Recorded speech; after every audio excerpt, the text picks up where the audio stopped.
Hey friends, happy Sunday and welcome back to another week of What's for Dinner. If you're new here, hello and welcome. I am Taylor. I'm a stay-at-home wife and mom, and I share What's for Dinner videos just like this to hopefully give you some new meal ideas to make for your family and also to motivate you to cook for your family. I like to share pretty easy meals, not meals with a whole ton of steps. I like to keep things pretty easy. I do enjoy cooking though, so sometimes I'll throw in something that's a little bit more complicated to make, but usually pretty easy. So if you like these kinds of videos, I hope that you will stick around and subscribe down below. As always, any recipes that I mention will be linked in the description box. And now let's go ahead and get into this week's What's for Dinner.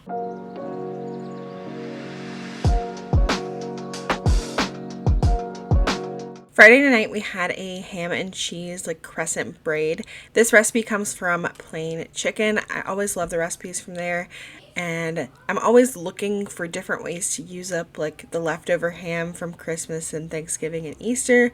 So this was me searching for a new recipe to try because I had some diced ham in the freezer that I wanted to use. So I'm just taking about 1.5 cups of some cooked ham and then about a cup of cheese. I did more than the recipe called for. And then in the recipe, she also used honey mustard dressing, and I didn't think my family would like it. Plus, it's not something that I usually buy.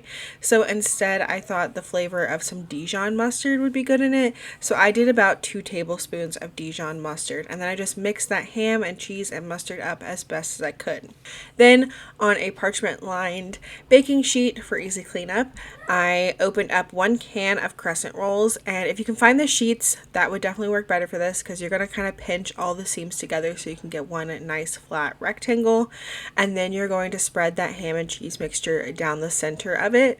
And then I am taking a knife, or I'm using my ulu from Alaska, and just cutting slits so you can have little pieces to fold over that ham and cheese mixture. And then I'm just going to fold them over and connect them all the way down, and then I have this nice little ham and cheese braid. It's not really a braid, but it does kind of look like a braid once it comes out of the oven. And then I baked this on 375 for 22 minutes, and it came out nice and golden brown and crispy. And then we served this with some tomato soup on the side. Our favorite is the Progresso hearty tomato soup. And I will say that 1 braid was not enough to feed my family, but I had more ham and another tube of crescent rolls. So I just made another one when Andy came home, and he ate most of that one. But yeah, 1 braid would not have been enough to feed my whole family of 4. And we liked this a lot. I would definitely make it again.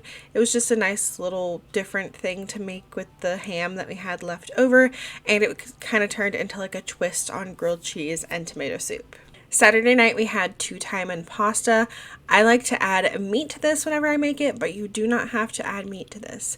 I'm starting off here with a pound of Italian sausage, and I'm seasoning it with some pepper, some garlic powder, and some Trader Joe's onion salt. And then I'm just going to cook that until it's all cooked through, nice and browned and crumbled into little pieces. I like to use my little meat chopper and get it into small little pieces.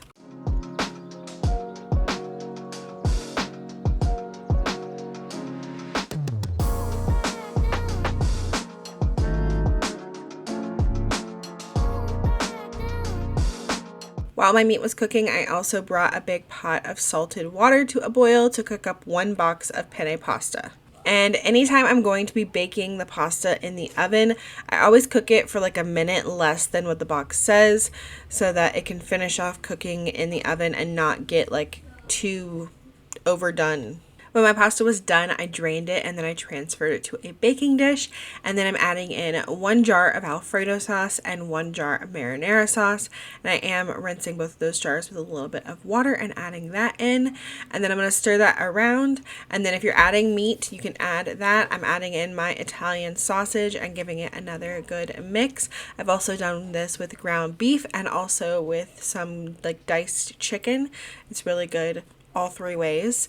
And then once you have that all mixed together, I'm going to top this with some Parmesan cheese, and then I put this in the oven on 350 degrees for about 30 minutes.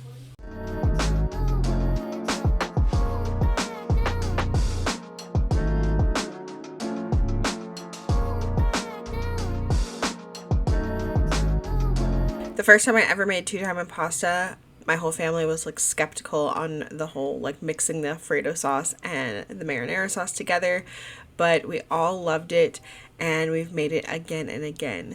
And you could serve this with a salad on the side or some garlic bread, but I just wasn't feeling like making anything else this night, so we just had some big bowls of our two-time pasta. Sunday night we had some salmon, some fried rice, and an egg roll.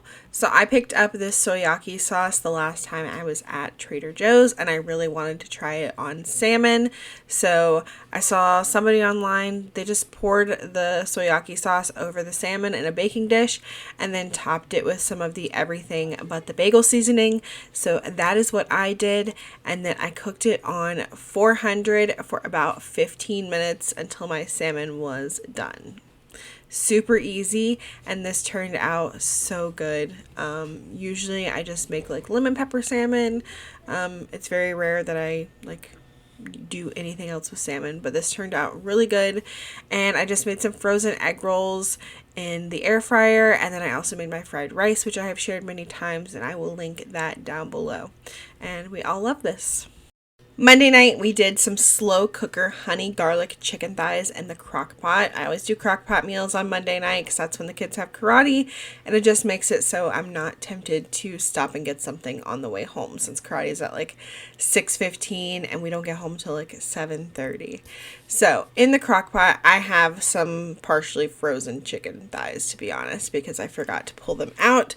And then I'm adding some salt and pepper, a fourth a cup of water, a half a cup of honey, a third a cup of soy sauce, about 2 tablespoons of ketchup, and then I have about a teaspoon of grated ginger. I keep the like ginger root in the freezer, and then you can just like grate off what you need and it just stays fresh in the freezer. And then I did like 4 or 5 of the like frozen garlic cubes. And then I wasn't feeling like putting onion in this, so I just did some of the Trader Joe's onion salt and then just a little bit of crushed red pepper flakes. And then I put a lid on this and let it cook on high because my chicken was still partially frozen, high for about 5 hours. So when we came home, all I had to do was take out all of the cooked chicken, and then I'm going to mix in a little cornstarch slurry. I mixed together about 2 tablespoons of cornstarch and 3 tablespoons of water, and then I added that in, and then I added my chicken back in and kind of shredded it up a little bit, and then I just let this sit with the lid on it while I got everything else ready for dinner. I had made some white rice in my Instant Pot on the delay function, so it was already ready when we got home, and then I just needed to air fry some broccoli. I just like coat it with some olive oil, some salt and pepper, garlic powder, and stick that in the air fryer for about 10 minutes. And then this is how it turned out. This was delicious.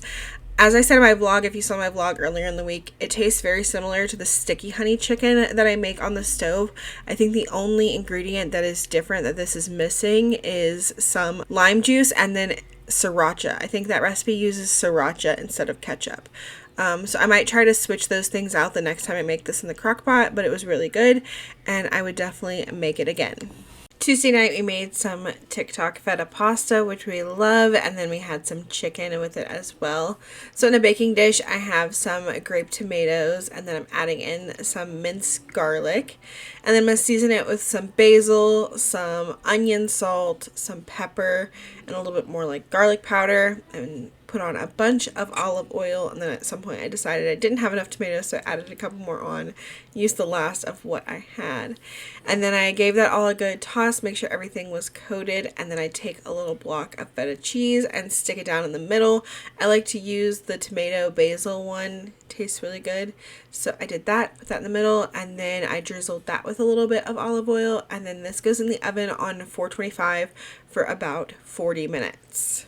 After 40 minutes, this is what it looks like, and you can just go in with a spoon and mix the cheese into the tomatoes, mash all the tomatoes, and you get this like nice like creamy sauce.